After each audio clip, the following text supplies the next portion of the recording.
elective egg freezing is wonderful for the right patient. I think there are a lot of misconceptions about how successful it can be, and there's a lot of misconceptions about how long the process can be. It's not as long as most people think it is.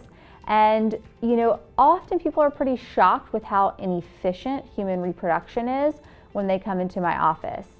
Ultimately, though, I think what I can do for patients who are thinking about freezing their eggs, even if they don't ultimately go through with it, is sitting down and having a conversation about what your goals are.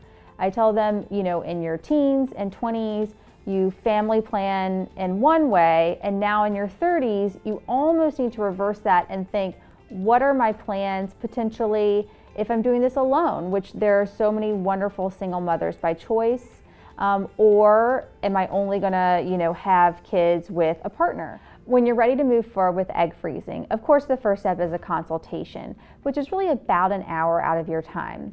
Once we get started with the process, the injection process with monitoring takes about 9 to 11 days, with the retrieval happening a couple days later. Really, it's about 2 weeks out of your life.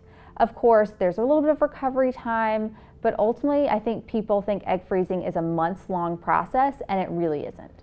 One of the most common questions I get about egg freezing is about the cost. And unfortunately, it is quite expensive.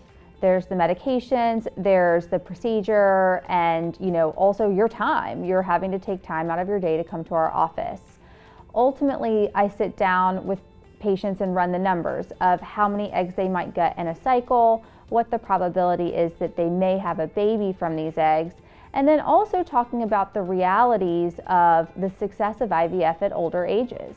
So really planning on how you see your life playing out, I think, is important. And I think also to give many people some sort of, I hate the word insurance policy because I don't know whether your eggs will make a baby or not. I wish I did, but at least to give you some sort of backup plan if you do have trouble conceiving in the future because you are starting at a later age.